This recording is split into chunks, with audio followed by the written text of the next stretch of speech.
Hello, my good people. I hope everyone is well. I hope all of you are keeping well. It's been quite a while. Thank you so much to the new subscribers.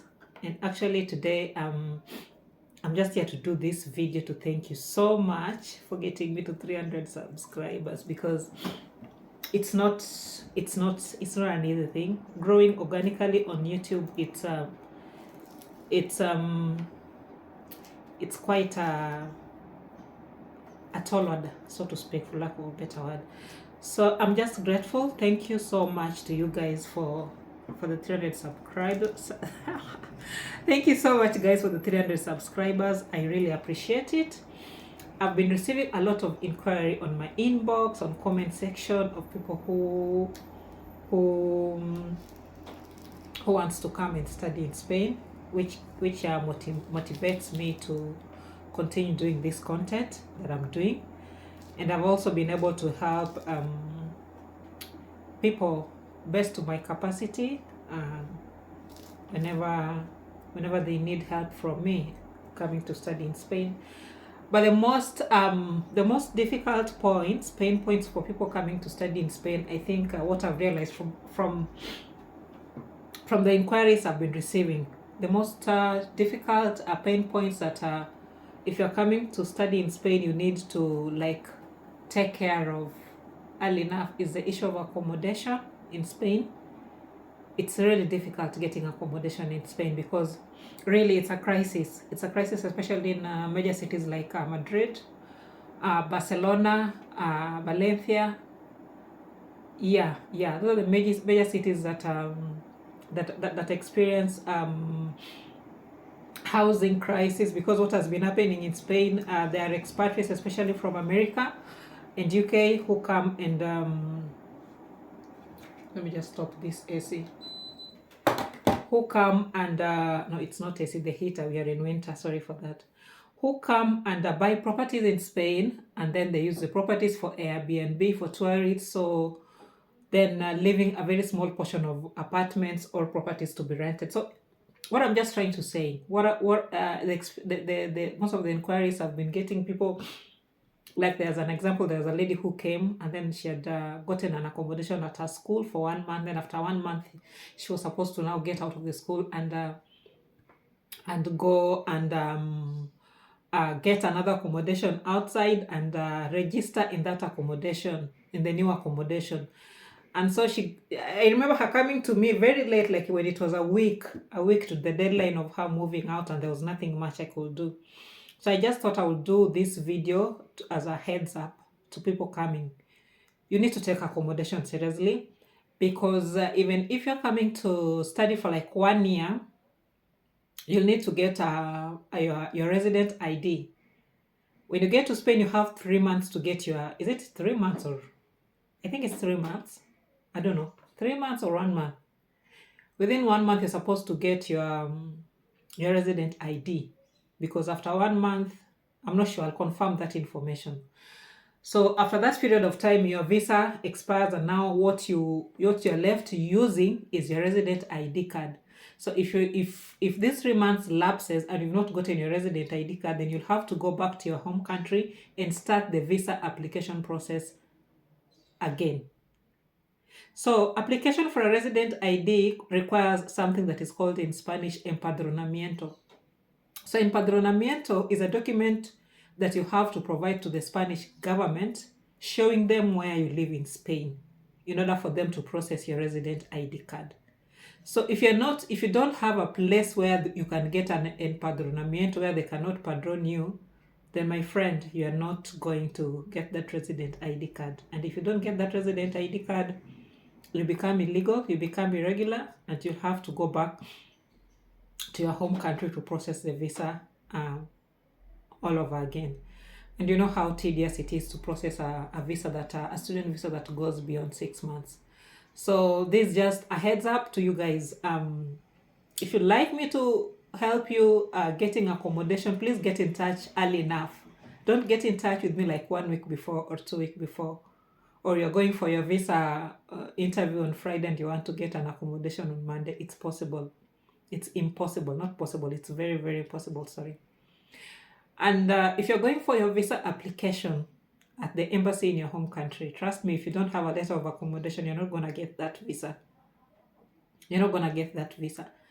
So it is something that you need to take seriously. If you don't have a family in Spain, or if you don't have somebody coming receiving you and writing a letter of accommodation, that it is something you need to take seriously. When you start processing your visa documents, take accommodation seriously. The other thing, question that I've been receiving about, it's about au pair visa.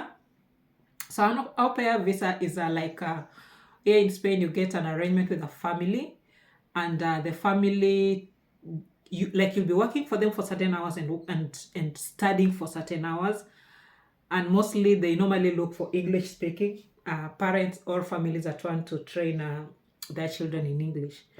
So an au pair visa, the requirements are the same as student visa. The Spanish government puts them together with the student visa. So the good thing about au pair is that you have a host family, you have an accommodation when you're coming, because the host family will be accommodating you. You'll be able to work for certain hours in a week, and you'll need to demonstrate that like what you're coming to do as an au pair should not interfere with your studies at all. So that's pretty much about au pair visa. Otherwise, the rest of the requirements are the same as those for a student visa, like your education certificate, proof of accommodation which the family will write you, finances if the family that is going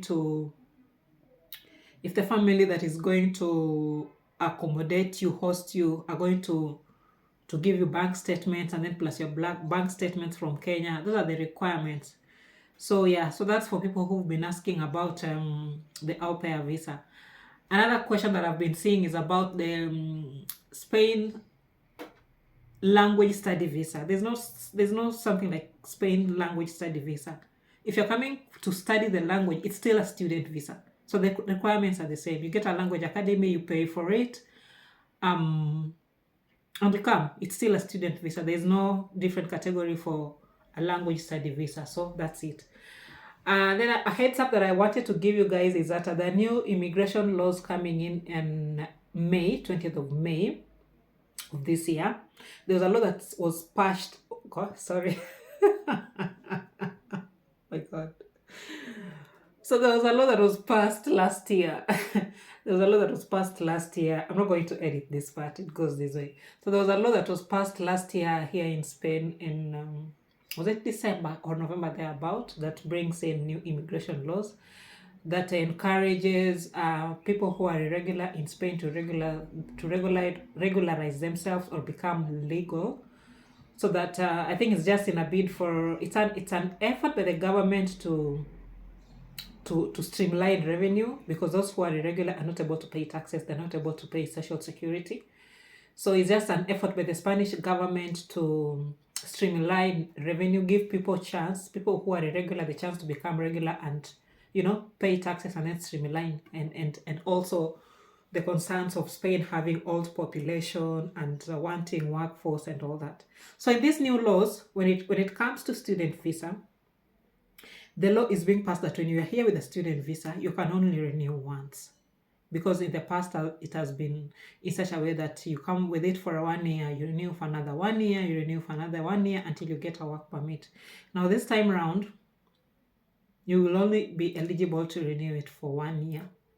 And once you renew it for 1 year, you're now supposed to see ways of turning it into a work permit. If you don't turn it into a work permit, the options left are go back to your country or become irregular, which is very uncomfortable to be an illegal immigrant in a foreign country. There's so many things that you're locked out of, so many jobs that you're locked out of. Yeah, so those are the things I wanted to share with you guys today. But above all, I'm so grateful for the subscribers. It's amazing. It is not a big number because when I started this YouTube channel about 3 years ago, there was a time in between that I went when being in a foreign country happened, there's a time I went quiet. I was not doing much. I was not doing much on YouTube, and I think that derailed everything. But I've been liking the trajectory, how we're going up, and I believe with more better content, I can do better. We can do better. Keep on sending your questions. I love helping you guys. Keep on sending your questions. Where I can help pro bono without charging you anything, I'll help. Where I can give you advice, I will. Where you'll need to part with the shillings and cents, or you'll need to part with euros, or you need to part with nairas or dollars. Then now, when it gets to that part, I'll tell you. But I'm so grateful. I am so happy for the subscribers, and I hope that we continue growing together. Yeah, I hope we continue growing together. And if you have more questions, just drop them on the comment section that you always do. Those who have my emails, you can send me you can drop me an email. Those who have my WhatsApp number, you can drop me a WhatsApp number. I'll always respond to your questions. When I delay in responding your questions, just know that I'm held up with some other things, because you have to work, you have to keep afloat. But I always try the best that I can to my ability to respond to all questions. Otherwise, thank you so much. Let us keep growing, keep subscribing, keep telling your friends and your family members to keep subscribing. And I hope you keep safe. And those of you who are planning their journeys to come to Spain, I welcome you so much. When you come here, please get in touch, and let's get together and take some coffee and share notes and exchange notes. Okay. Thank you so much. Bye.